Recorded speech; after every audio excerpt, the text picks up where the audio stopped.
Okay, so my first word, I'm going to put what you can take into the to the IO is a 40-line excerpt. So here's mine, and then your non-text work, and then you can take your list of 10 points, 3 things. Okay, I think that I'm not sure if you can highlight your quotes, or if you just have to know where they are, which is why they keep it to 40 lines, so you're not just sitting there flipping through your notes all the time. So you have to do that work before you get there. Georgia knows just a reminder that I'm recording, so whatever you're talking about gets recorded. So just, you can talk, but just be aware. Okay, we're going to start the 10 minutes now. The texts that I'm going to be analyzing today are Olikoi by Chimamanda Ngozi Adichie, and the non-literary text, or non-text, War of the Worlds Concept Art by James Klein. The global issue that I'm going to be talking about is science, technology, and the environment, specifically how both artists consider the role of technological development in humanity's battle against unpredictable forces and the resulting shift in power structures. In the story, Olikoi, it is a first-person narrative. The main character is a fictional character, but this is talking about real historical events. So Dr. Olikoi is a real person. He was a health minister of Nigeria. In the story, the main character is at the hospital about to have her first child, and the nurse asks her if she has decided on a name for her baby, and she has chosen the name Olikoi, which leads us into a flashback to when her father met Dr. Olikoi. The technology that we'll be looking at is vaccines, and what the humans in this story are battling against is disease. Specifically that in Nigeria at this time, a lot of the children died despite being healthy because there was not access to vaccines. Adichie's perspective on this issue exposes a critical human element in the application of technology, mainly that people with power dispensing technology to other people is how humans win against unpredictable forces like disease. To look more closely at the text, when we talk about unpredictable forces, Adichie establishes a kind of a tone of fear and helplessness through describing the main character's family's loss. So they detail how the first child and the second child of the family had died despite being very strong. And then there's a bit of repetitive sentence structure. So they got, some people said the diarrhea was punishment from God. The Christians prayed in church. The Muslims prayed at the mosque. The old people performed sacrifices. Still, babies died, and their tiny, still bodies were wrapped in cloth and buried. And it seemed senseless that they had even been born at all. So this repetitive rhythm of speaking is kind of rolling through how this community is dealing with this unpredictable rash of diseases. Basically, they talked about religious faith, superstition, and none of this is really helping. So it's creating a kind of cyclical, hopeless situation. And at this point, our powerful character, Dr. Olikoi, is introduced. So he meets the father, and there is dialogue. So Adichie uses dialogue both to show how Olikoi builds a connection with the main character's father, and also how he has the power in this situation. He is obviously the most powerful person. He is the only character whose full name is used in the text, and there's some imagery in there about how he is followed around by assistants wherever he goes. And that's kind of it demonstrates his power in this social structure in Nigeria.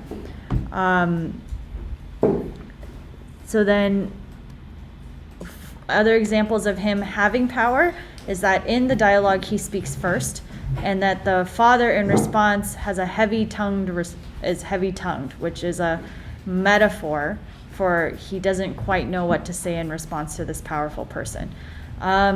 Despite his power, Olikoi is also depicted as treating regular people like human beings.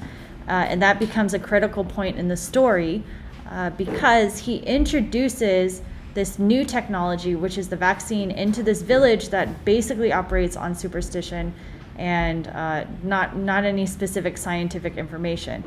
Olikoi describes technology this vaccine as a small, precious gift, which is not literally what it is. It's a metaphor. But what he's doing is he's packaging this technology in friendly, warm language so that the people of this village who are not scientific people will understand that the vaccines are critical for them to improve their quality of life. Okay, so moving on, we're going to look at the artist James Klein's concept art for War of the Worlds. He is a special effects artist, and his job was to interpret and design worlds based on text. In this text, or in this picture, he is depicting an alien invasion, and the alien is winning, and we can see the balance of power weighted unevenly between the humans in the picture and the aliens.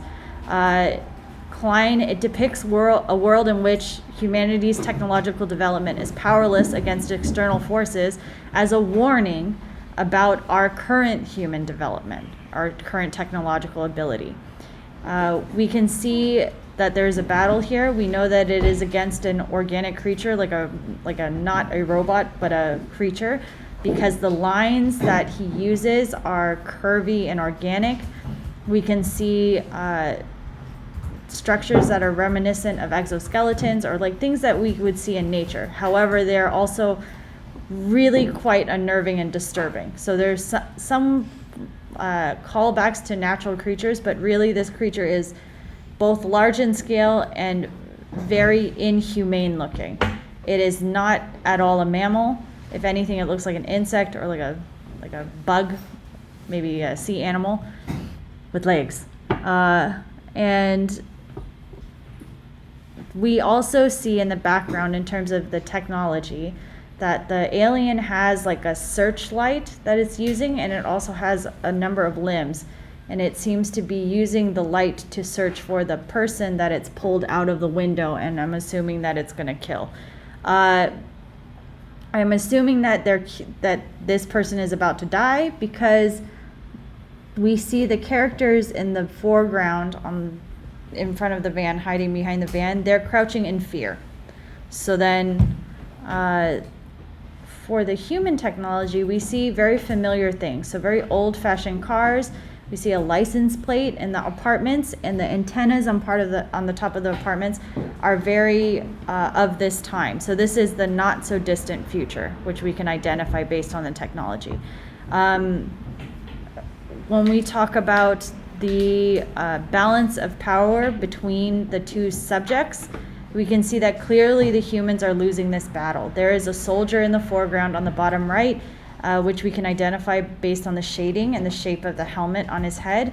And he is pulling a woman behind a car to hide, but they are not making any attempt to try to save that man who is in the grasp of the creature.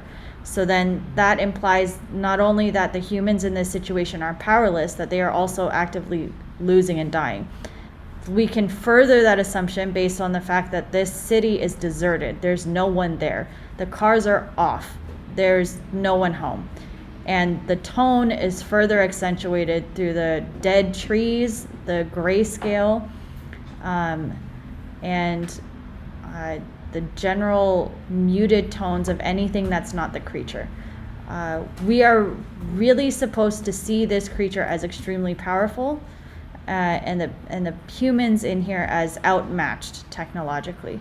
And Klein, in showing the world this way, is kind of talking about, or he's implying that the humans' current technological development is in no way, shape, or form ready to go against this unpredictable force. This is a Pokemon on the screen. Okay, so I'm going to stop there. That's a minute 20 I have left to do a conclusion or body of work. So then that's good enough. Wow. Does that help you see kind of what you should be aiming for? You are just trying to identify. It's a type of almost like a reading comprehension, but it's definitely much more complex than that. It's reading comprehension, and you're making assumptions based on evidence. And the focus is on the evidence, how the audience should feel, how we're supposed to feel based on evidence. Now, that was the first draft. I think that in my self-critique, if I go back, I did not talk about the rhetorical devices enough. So logos, pathos, ethos. So I could go back and hit those harder, right?